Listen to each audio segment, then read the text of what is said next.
If we were going to get a third member of the podcast, who would you choose? Anyone. Dead or alive. Buddha. Buddha? Yeah. Would he like us? He'd be chill. We don't speak his language. No, but like he would just sit there and chill. He'd He'd just sit there. Homie, just meditate for a second. We're just going to record. Wait, hold up, Buddha, what do you think?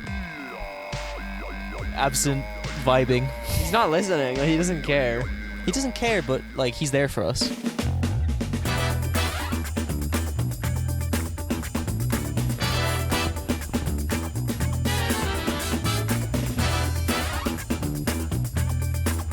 Hi, Cam.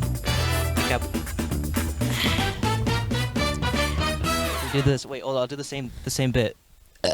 Scares. That's so disgusting. Please don't burp into the mic before we even said anything. You know, we were building up this idea of anticipation of, oh, he's just jumped into the frame. Like, what is the other host going to say? Yeah.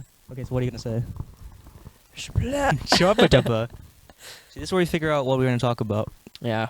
I asked Tommy before we turned on the camera, do we want to set up any kind of topic here? And he hit me in my face with his fist, like he does regularly. And he terrorizes my life, and now we're here. So what do you want to talk about? The post-hoc collaboration of the far right into taking on the liberalistic idea of postmodernism when it comes to Muslim people. Okay, you haven't said anything. No, so...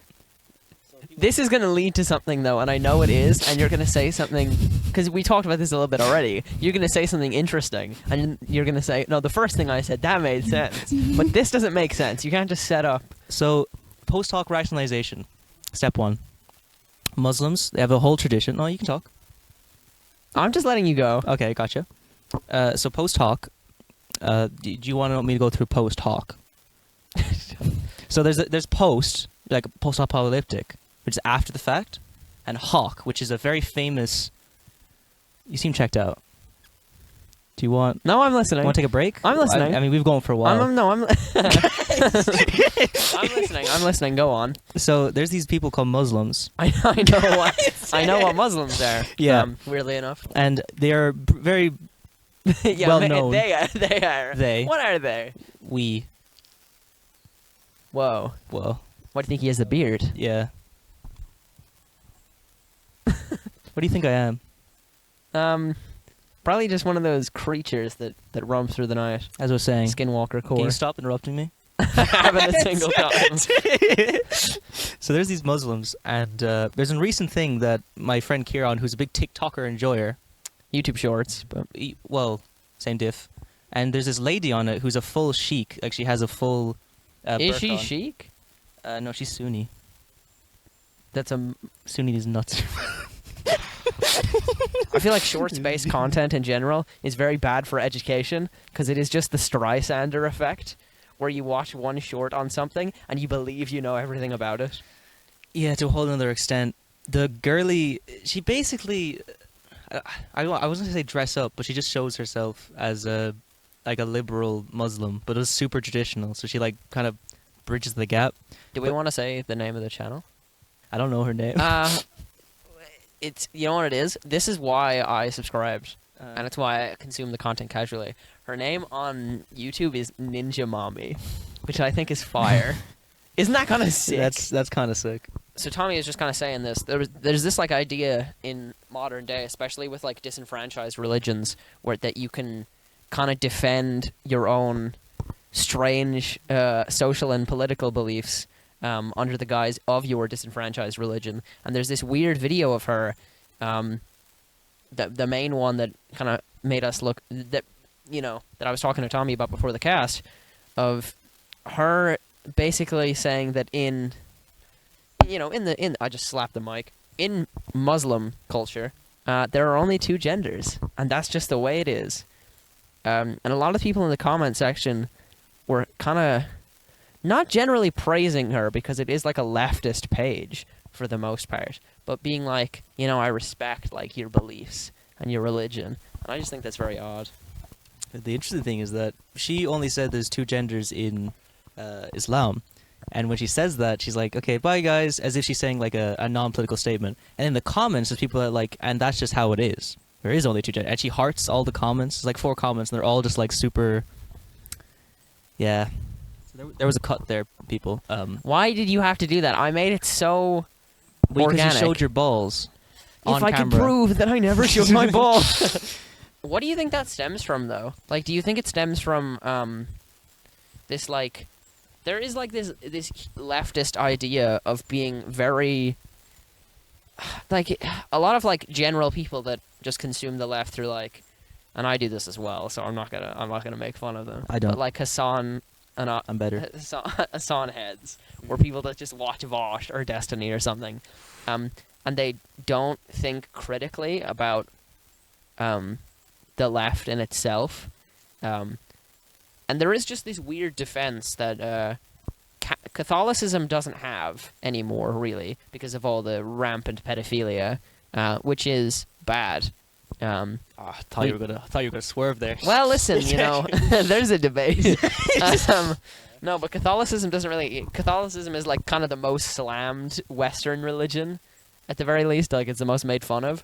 But when it comes to like Judaism and the Muslim religion, those kind of beliefs, and especially against like the LGBTQ community, are weirdly accepted by some leftist people that would generally be socially left and economically left, because it's a religious belief. No, it's definitely because of what happened after 9/11, where Muslims were treated as third-class citizens completely by everyone. Anyone that was wearing a burqa or anything was assumed to be a terrorist, and it just became this entire thing, the zeitgeist, where the left. I'm assuming literally this is where it comes from. Like, the conservatives obviously didn't want anything to do with Muslim traditionalism, because to them it just screams Iraq. But the left are always about pushing back and accepting everyone. Yeah. So the Muslim tradition, even without even like thinking about it consciously, assimilated into that left position, and because they're already like coexisting with a lot of left-leaning people, even famous things like Islam meaning peace. It is a religion of peace. It's just a lot of its text and stuff indicates towards what peace is, and they don't really talk about that. And it's very sad and interesting to see people politely disagree with straight up genocide. I think that traditionalism, in terms of like Catholicism, Judaism, and the Muslim belief, it's very interesting you say that, because they're kind of only like architecturally left. Yeah. In the way that you would think like a left-leaning commentator would be, where this like kind of this vague idea of acceptance, but not really. So even though Christian traditional belief systems line up pretty closely, besides like, what's the word?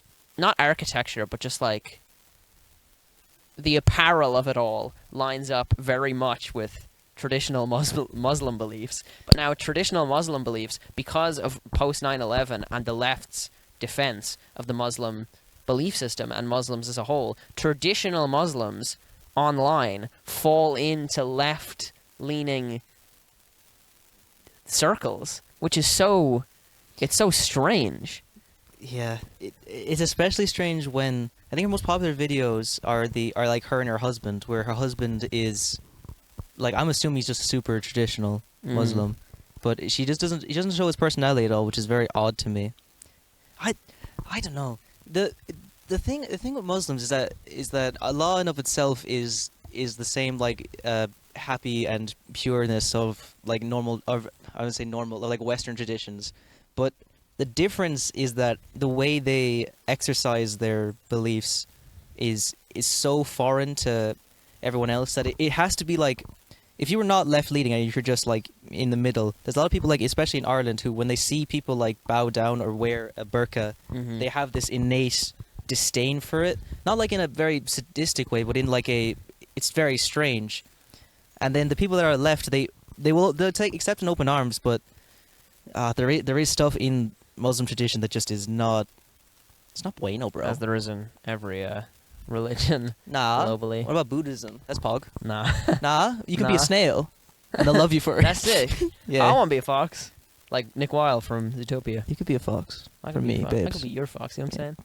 He's coming on to me, not me. I am. Yeah. I also think that it's probably even more, maybe not more so because the left are pussies and cowards, but some left-leaning people,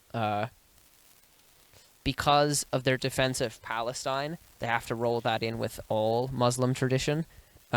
When I think it's a pretty Palestine and Israel is a pretty simple argument, because people will say like this and that about Hamas and this and that about Muslim traditionalism, but when it comes to one country that doesn't own another country, you know, pseudo-enslaving their people and taking away their rights, regardless of whatever the tradition of the subjugated country is, they should be allowed to do what they like, at the very least, to rule themselves, even if you do believe that Muslims eat babies. Some do. I'm going to say it here. How many? Do you think it says that? Proportional to the Muslim community. More than normal people. Oh. Well, And you're saying that. I say normal people because you're talking about cannibals. Is it wrong to eat a baby? To be a cannibal? No, that's not what I'm saying. I'm not talking about that. Okay. You putting words in my Is mouth. it wrong to eat? I'm trying to make this a more interesting conversation. Is it wrong to eat a baby? Yeah. Yes. What about lamb? Yeah, I do think it's wrong to eat lamb. Okay. Well, I think it's wrong to eat meat, but I still do it. Yeah. That is... I literally assume if we could look at this video back 20 years, like, we're all going to be co-opted into, like, a genocide. Like, everyone is going to, like... I don't think there is any defense for eating meat in the future, right? Like, nowadays you can, especially in Ireland, where we're so heavily based around the beef industry and stuff, there is some sort of excuse for it, because we don't have factory farming as much as in other first world countries. But, like, I don't know. I saw recently a video of a guy that he was talking about how a lot of vegans, when they come into the chat, they'll be like, how do you make yourself believe that eating corpses is okay? And he was like, that is such a wrong way about sharing or, you know, getting someone onto your beliefs. But he then went on to explain about how when you're sharing your beliefs, it's very important not to talk down to someone while talking down to this person and not trying to... No one in the conversation trying to meet halfway, pardon the pun. Yeah, I think a lot of anti-vegans and vegans... the internet isn't real, by the way. Are we real? We're real to each other. We're real. Okay. The internet's not, like, real, and people that interact on the internet aren't, like, real people, and they don't represent any global or national or regional majority at all in terms of political beliefs or social beliefs. But I think a lot of vegans and anti-vegans both come from this same point of, like, no one is really trying to convince anyone else of anything. It's really just... anti-vegans want clicks, so they can just say, like, oh, vegans are goofy, look at this person or X person or that person or this person. Like, what was that vegan grandmother, Karen girl lady? His name is like Vegan Mom, isn't it? Vegan something. The vegan teacher. That yeah. vegan teacher. That's what it was. I swear that's a psyop. You think so? She knows what she's doing. Oh, she does, yeah. It is a psyop. Absolutely. Set up by Biden.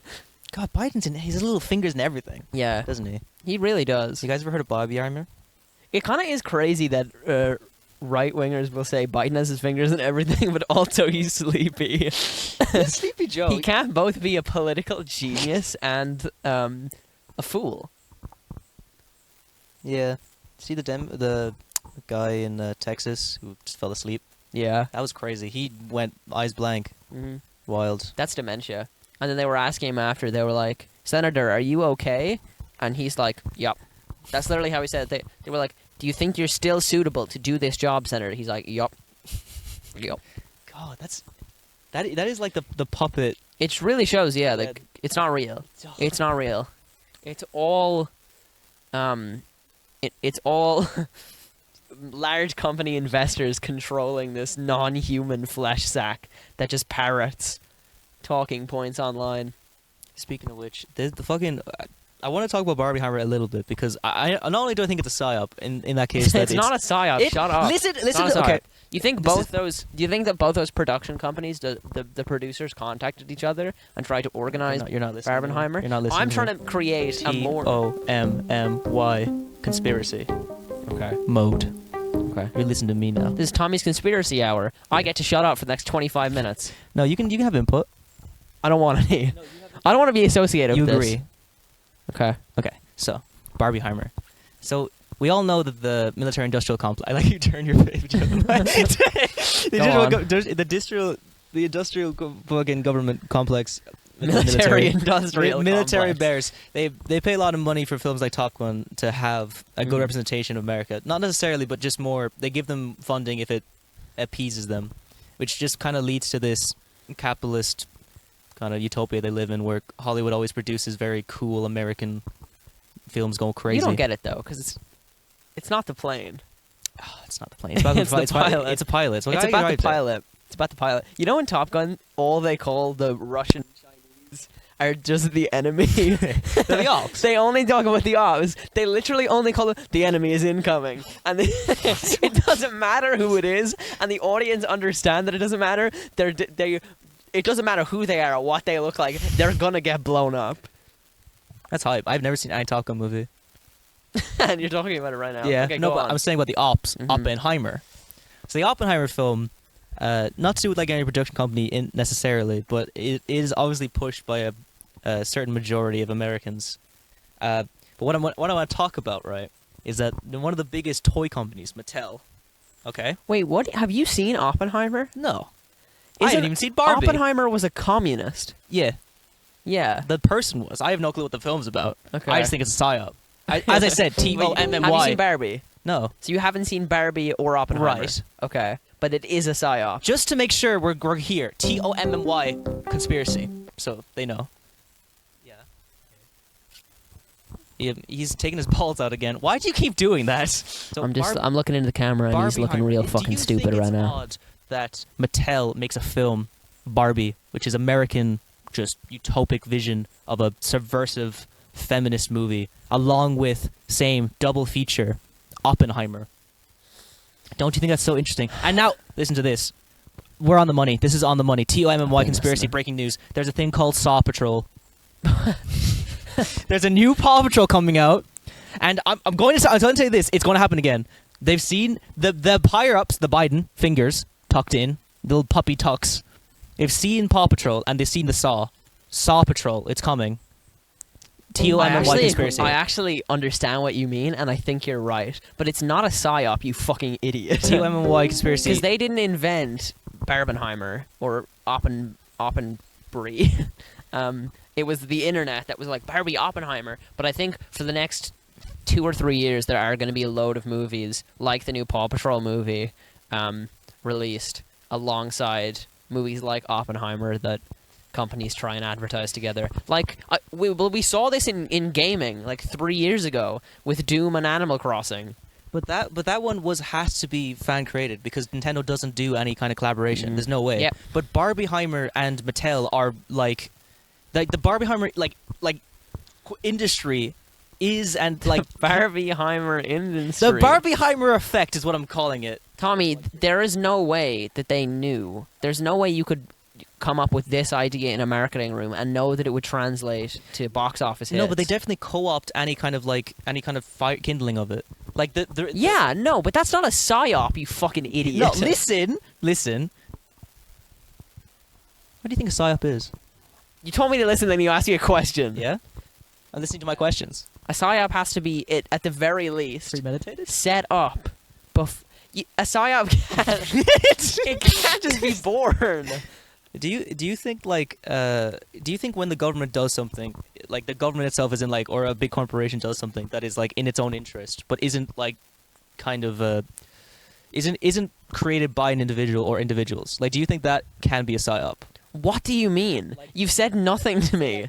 Okay, so like a train, right? Yeah. There's a conductor. Don't use a fucking... there's a conductor, and he's going along, and he's pushing the train. Okay, the train hits someone. I'd rather talk about the horrors of that's happening in Palestine more than You hate Jews. No. That's the next right thing is that they're on the. The left hates Jews because Yeah. they don't like the Israel government.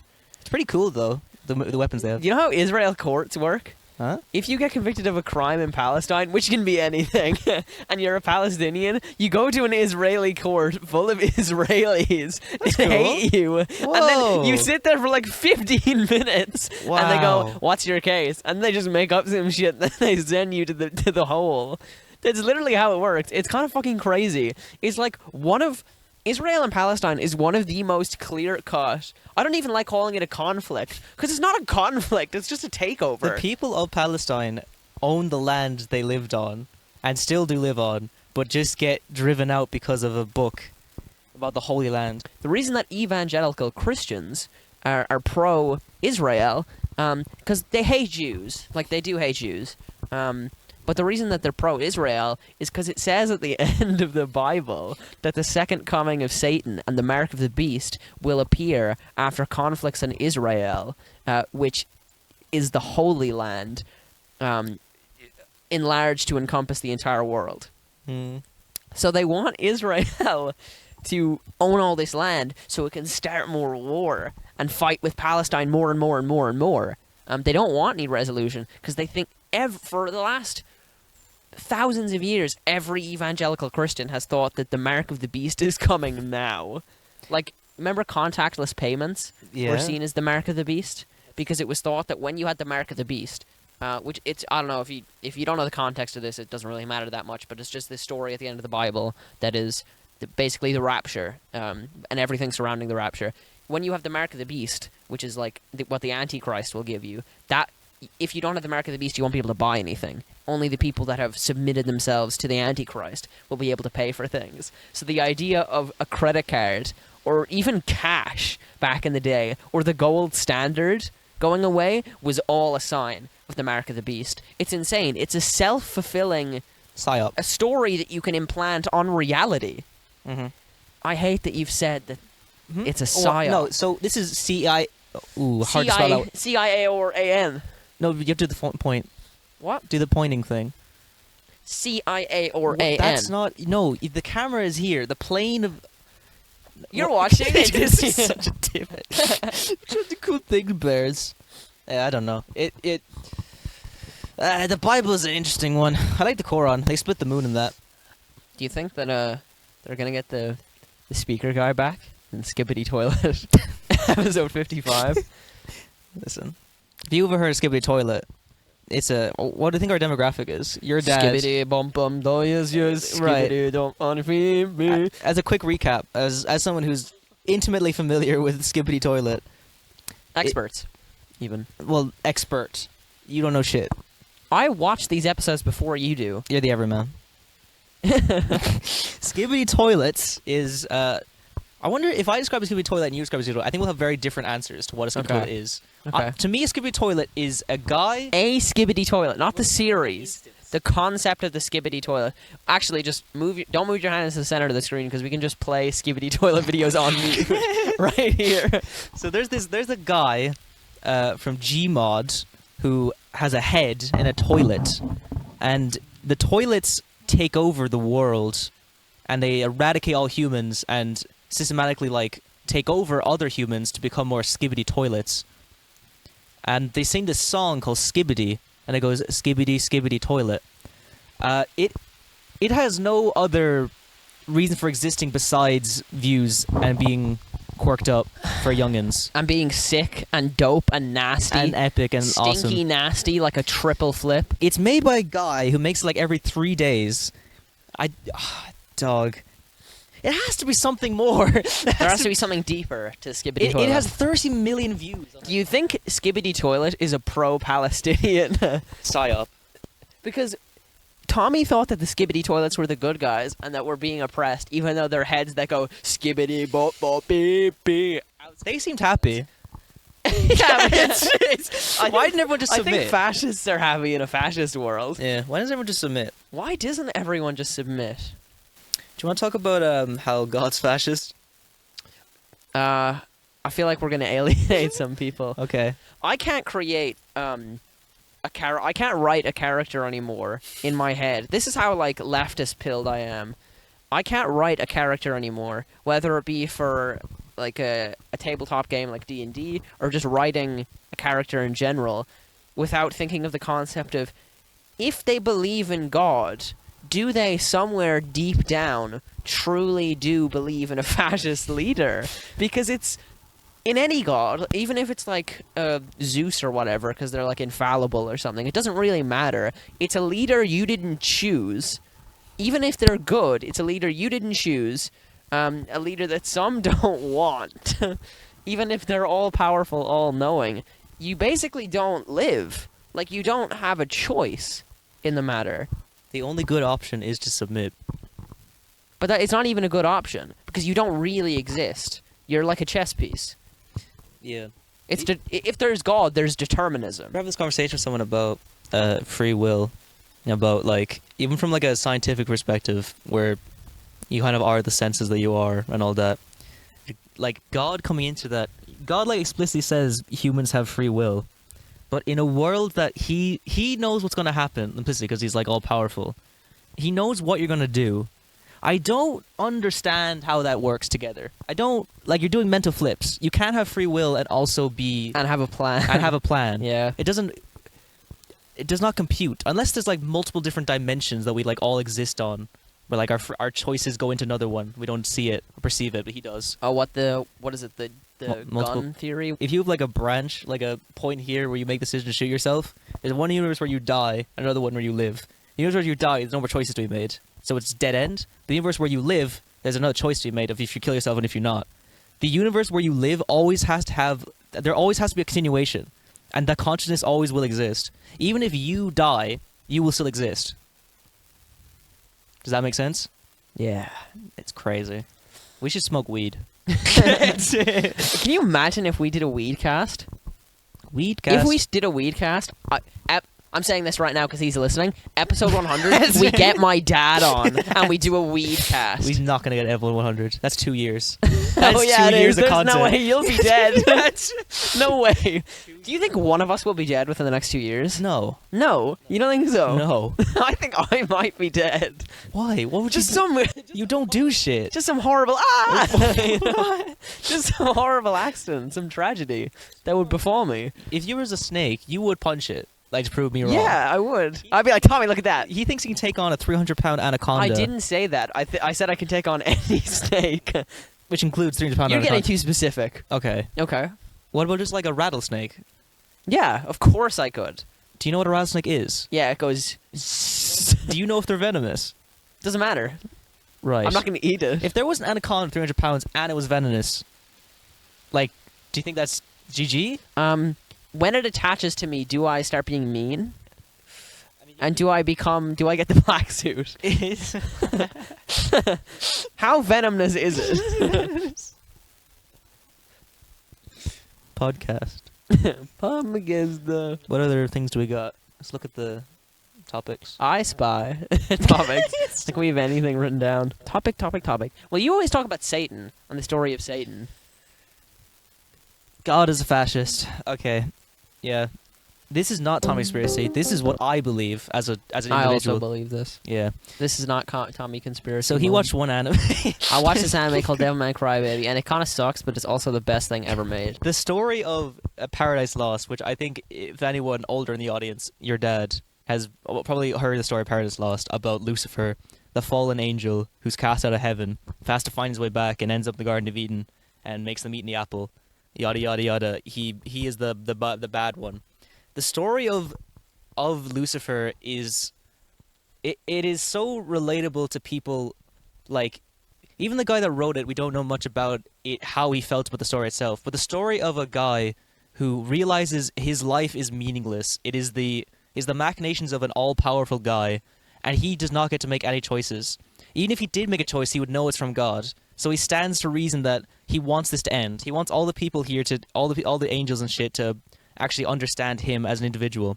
And this only happens because Jesus comes into the world and God says, this is my favorite. This is the one above all of you. So he realizes he can do this. He can make us like one of him, but he doesn't. He chooses not to. We're just stuck in this endless turmoil. He's like, fuck this. And he gathers up half of the angels, or like a quarter of them, and wages a war.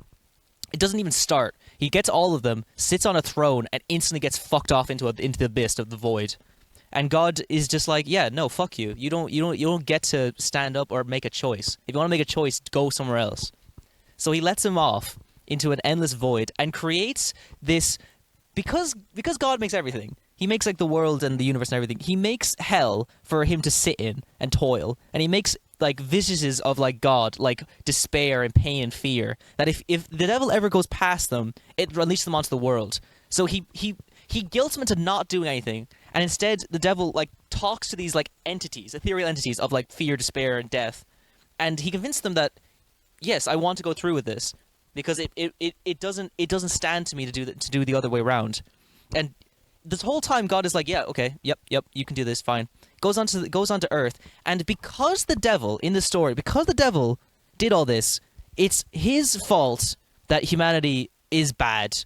Like humanity has free will in the first place to say no to God, and that's bad.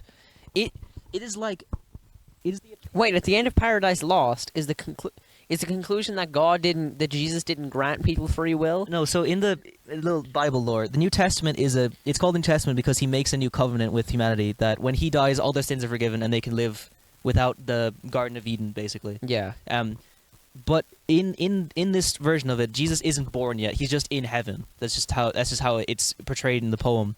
And Lucifer Morningstar enacts like the apple. He gives Eve the apple and Adam, and they have really disgusting sex. And God's like, that's cringe, and that's what starts the old like God cast them out of the Garden of Eden. It's just like, even if you're religious, the story, like in the Bible, the story is that Lucifer is just like a cast out angel. But in this, it is like Lucifer is a character. He is a person with beliefs, and he has a reason. As a reason we can sympathize with as people under either, if you've ever been under any kind of rule or you feel anything is unfair, which everyone is. All of you are under a capitalistic rule ruled by 100 different corporations on the top earners list that control your entire life. You can never see them. You can never picture these abstract It's not beings. real. But God is real in this poem. Mm-hmm. He is a person that you can talk to, and he can just be like, no, fuck you.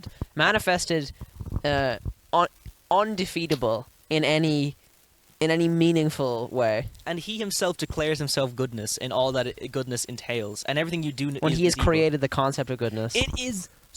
It is mental to me that someone can read this story of like an impartial look at what Lucifer is. Like it's such an interesting story from that time because it's from a evil person in the lineage of the Western canon. I am saying so many long words, but listen, guys, I'm getting there. Paradise Lost truly is a story of whether or not you believe, like, whatever you think, like, biblical Satan is.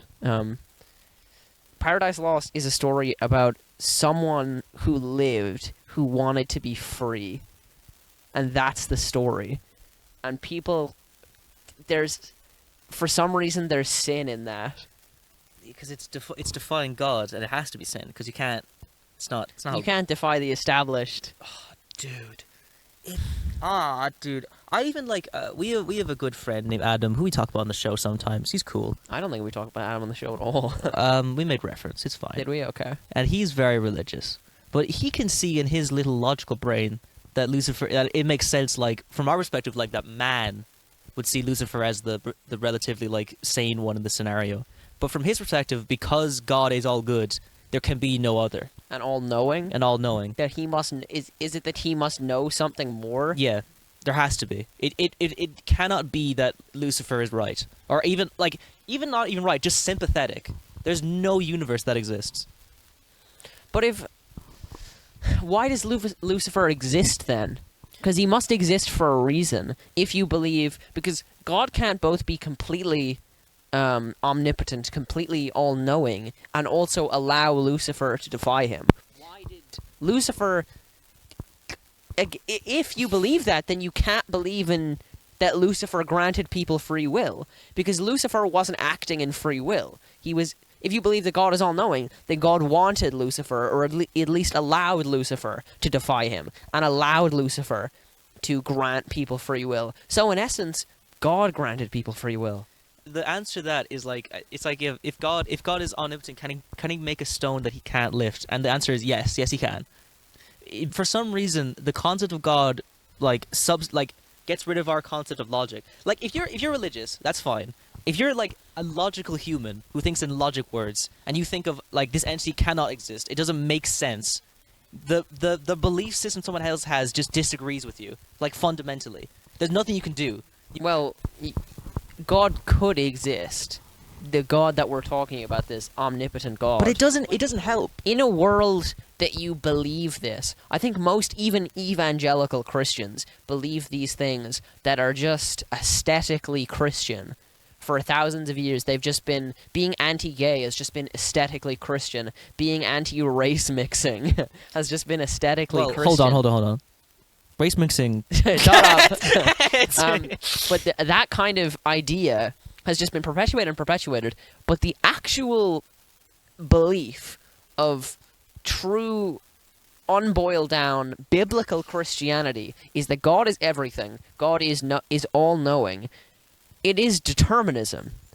And determinism, as an ideology, even if you revoke God, determinism is the ideology that because you were born from a specific set of atoms that are all clicking together in the exact same way, you don't really have any choice.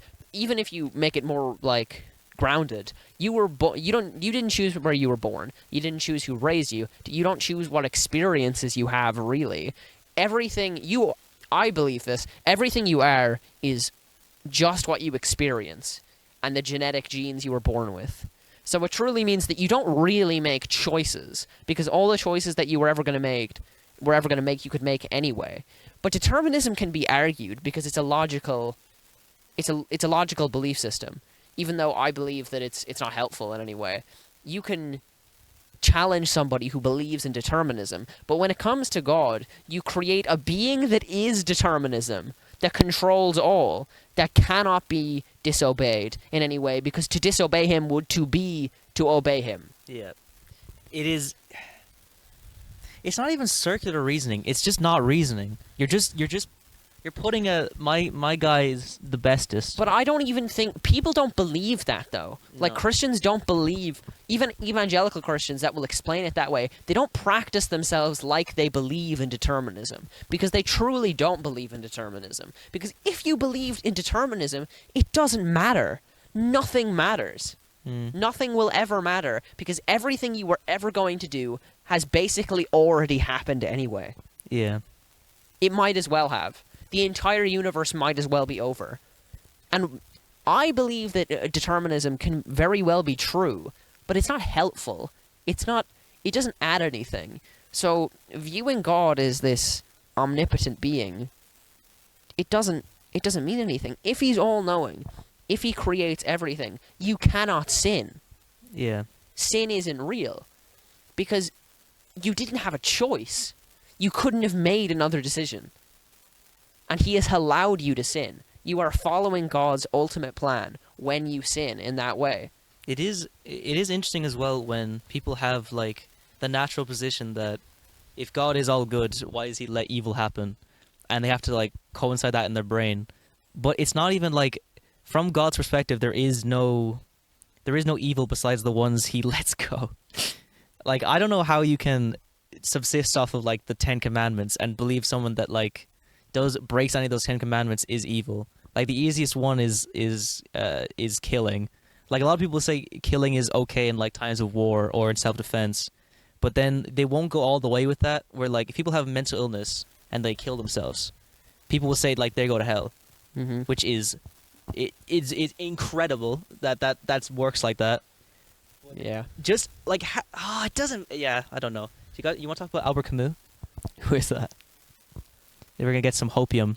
We're being very dystopian here when it comes to determinism. But there's this very famous philosopher called Albert Camus where he talks about the story of Sisyphus. You know this one? Yeah, we love Sisyphus. We love Sisyphus here. The story of Sisyphus is one of like a guy that defied the gods, and the gods became belligerent against him. He was just not on their good side. So they put him in endless turmoil to roll a boulder up a hill. Sisyphus is such a good analogy for just life in of itself. Because if you believe the world is determinism, and you believe you have to do something, or if you believe that the world means nothing, the fact that you can just get up and do something, like like Sisyphus, like lifting a boulder up a hill, just in spite of it all. Like, he could choose, he's in like his own torture chamber, he can choose not to do it. But the gods have given him this task that is incompletable. He will never do it, and yet he does it anyways, just because he can and to spite them. It is just like this pure personification of like, he must be in some way happy with what's happening. He must understand that this is like, he has won. They've tried to capture him in an inescapable torture chamber. Sisyphus does win because he finds meaning in the meaninglessness. It's such a beautiful story. And even when they falls down the hill, he still gets right back at the bottom and does it again. It is something to live your life by. Like, it feels so... I don't know. It feels so much like... It brings meaning to it. Because you can, in and of yourself, be Sisyphus, no matter what you're doing. If you can just decide... even if the world means nothing, even if all I'm doing is determined by some extraterrestrial being. I think it's worse than that, though. Like, it's more confrontational than that. The idea of Sisyphus pushing the boulder up the hill is, even on a base level, even on like a surface level understanding, it's hard and it's painful for him to push the boulder up the hill. But it is that experience that should be perceived as as a human as wholly negative, because he is given an experience to do that is meant to break him. He accepts it as his whole, as his being.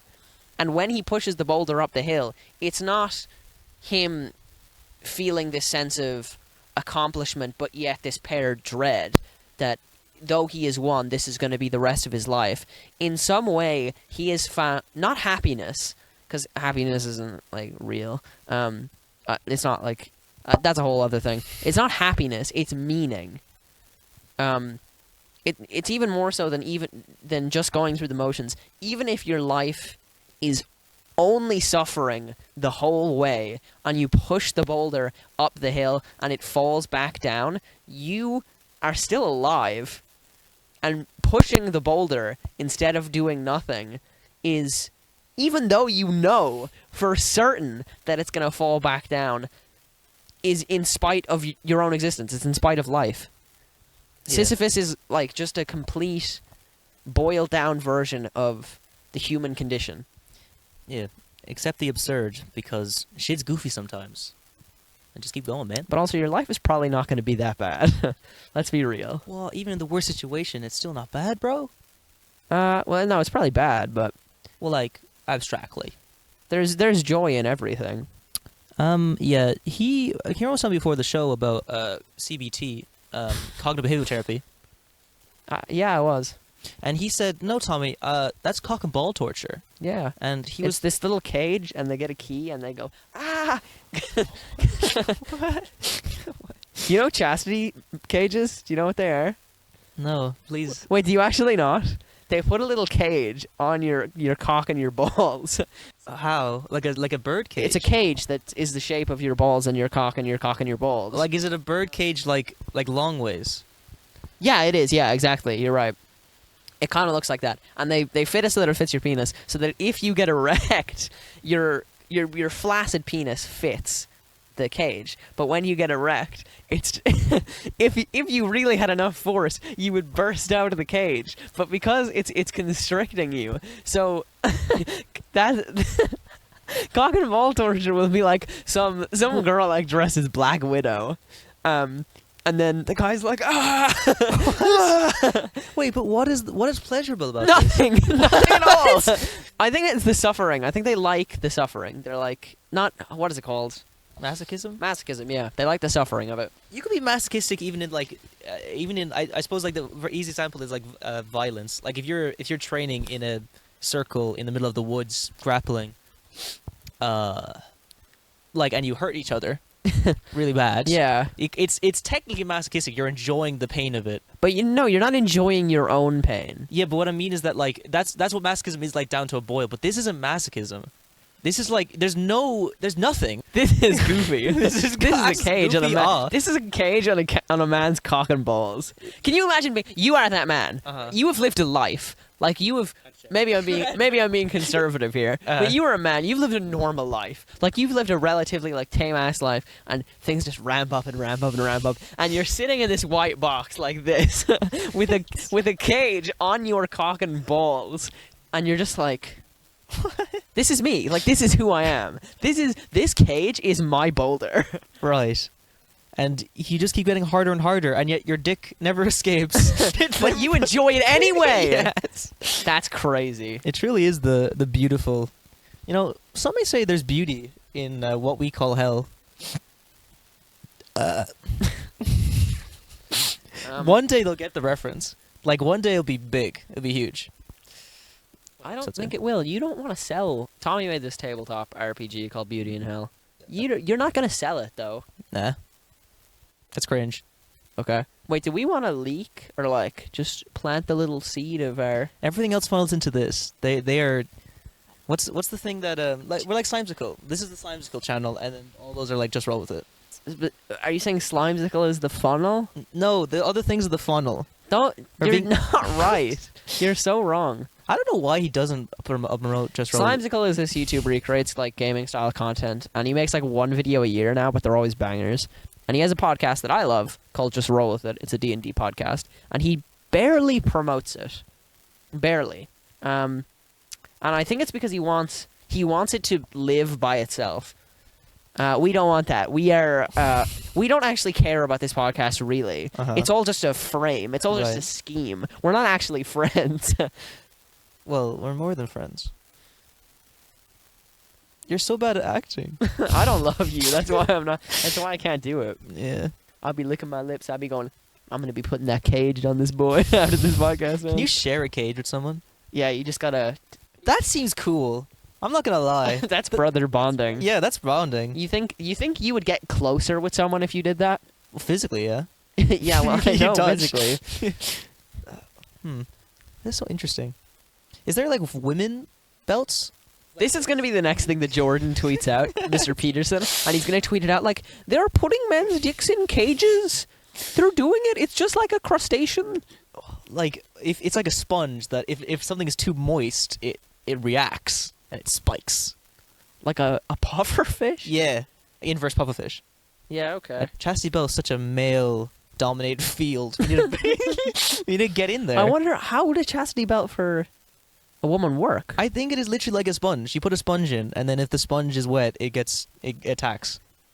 Tommy, that's ridiculous. Isn't that crazy? Wait, wouldn't that be crazy? You have a pufferfish thing in your vagina that goes. As someone that doesn't have a vagina, that sounds awesome. Tommy, I actually wanted to pitch this to you, and I didn't pitch it to you, but I'll pitch it to you on the show. I think for some milestone episode, maybe even like 10, maybe, I don't know, maybe if this pops off and make it a Patreon. Oh, we lost him on a paywall. You keep raising the bar. Yeah, I'll be holding them goalposts. I'll be running with them. But I think what we should do is we should get one of those machines that you can like hook up to your nipples and your balls and your dick and your balls and your ears. Right. Dick and the balls. And it has like the numbers on it, and it simulates like what period pain is like. Oh. I think we should do it on the podcast. God, does it link up to your nips? I thought it was like your inner leg. No, it links up to your nips. I'm pretty sure. I'm putting it on my nips. Yeah, that's the first thing I was thinking. And then we. Wait, can you imagine? I'm fully cheek spread like this, like ass out like this, cheek spread. You put the thing in my asshole because that's really what period pain is like. And you're like, you don't just shock me. It has to be like.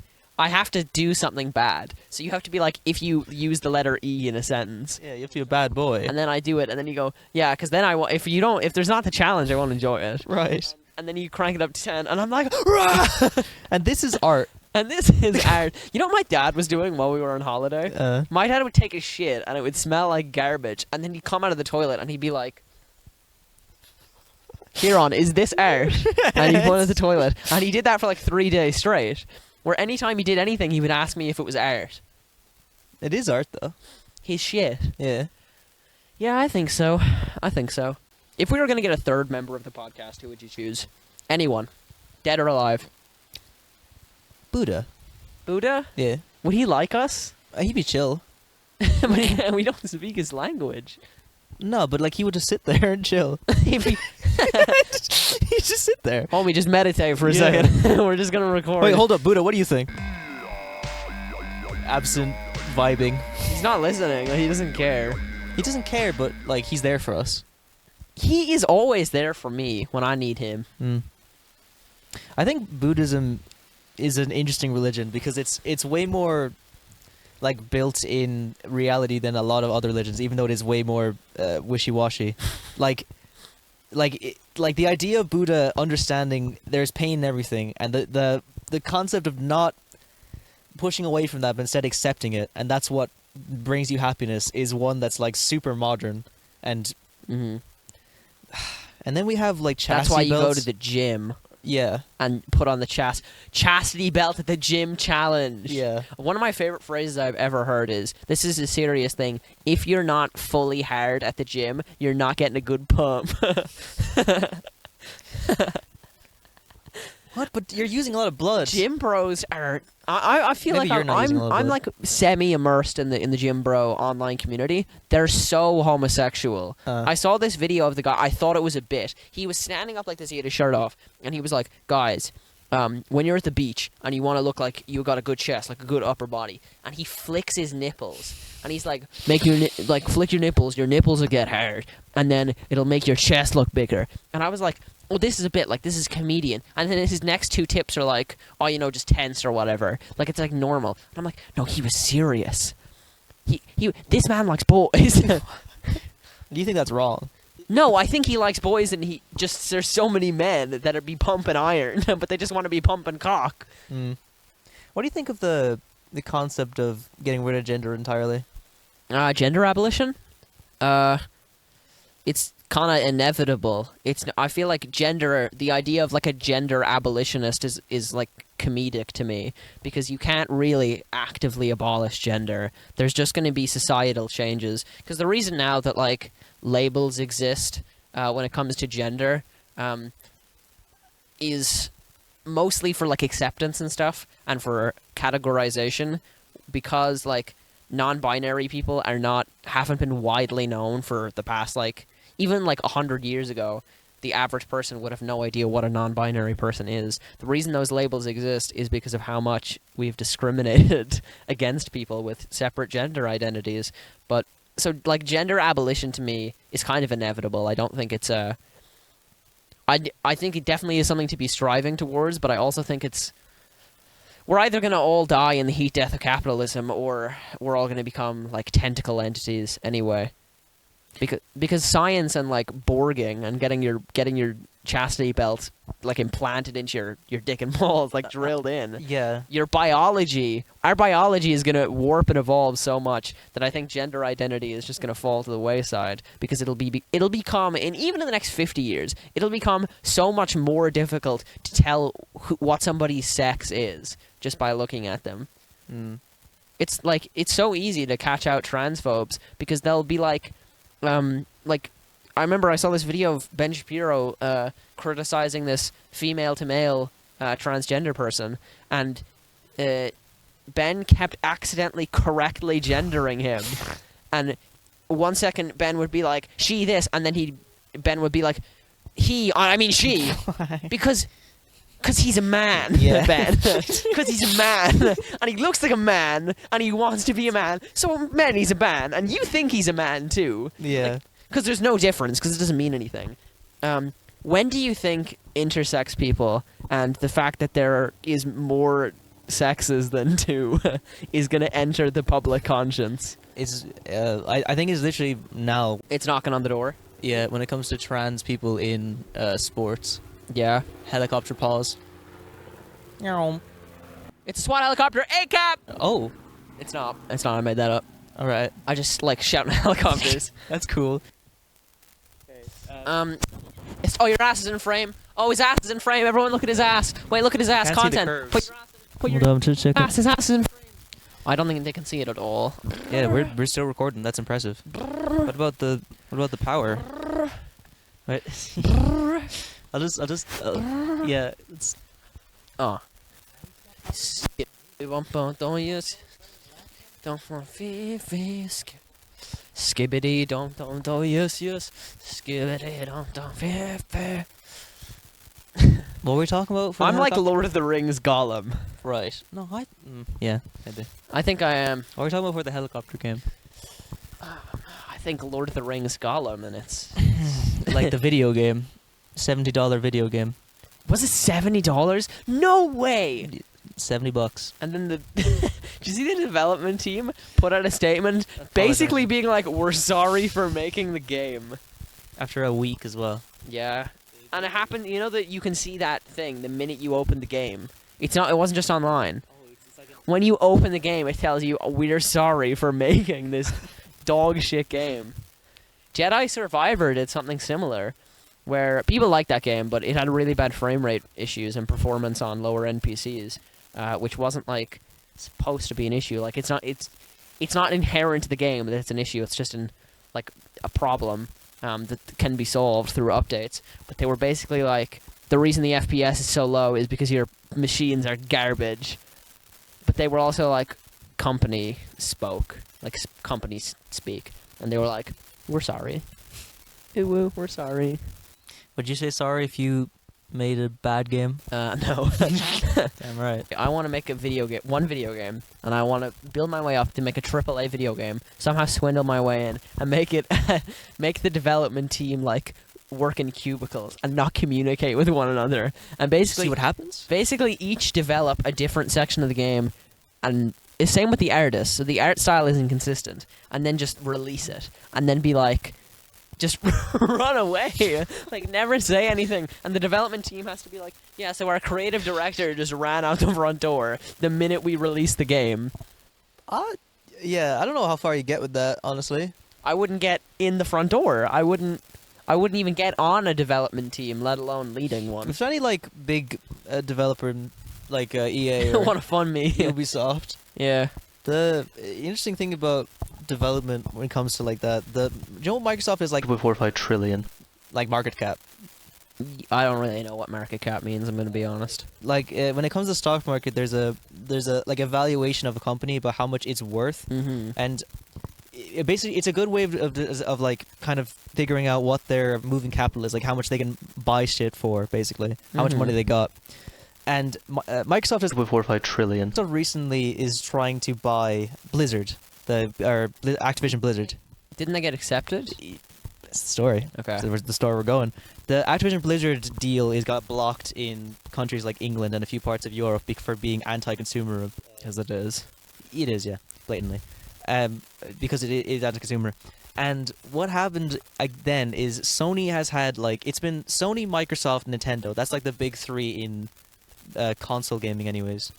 And Sony is a 2.6, like, not even. Sony does not have the same amount of money as Microsoft. Like, if you gave, this is like the fucking insane thing. If you gave Sony like Coca-Cola, Pepsi, Sprite, all the soft drinks, all like the Cars brands, you wouldn't have enough capital to be with Microsoft. Not even close. All the companies put together is nothing compared to Microsoft. Is that because of Windows? Everything they do is insane. What, they don't have a dead product? No, Microsoft has control over most of the PC marketplace. They have their own search engine. They have their own line of products for physical hardware PCs. They make Xbox. They make Xbox games, which like video games are the biggest growing industry right now. And Are they really? Yes, our media industry right now, way outpacing, because there's so much money compared to the average like movie and stuff. Because a movie takes almost as much money as a game, or slightly less, but you only get one viewing of it basically. For a video game, people will buy it multiple times. You can make different editions of it, and you can make multiple sequels, and you can mooch off of it with freemium games. But the interesting is that Sony now has to. They're currently selling off a portion of their company that's doing a certain portion doing game development, and they're raising capital to hopefully buy like a bigger company. So they're looking at like Ubisoft and stuff. To me, it's so mental because I'm almost imagining like Microsoft's just gonna buy Sony at some point. Like, there's no way that would be allowed. the video. It's crazy that special guest. Okay, so guys, that's the podcast. 'cause Wait, no, it's not. There's a hunter coming for us, so we kind of have to end now. Oh shit. Oh shit!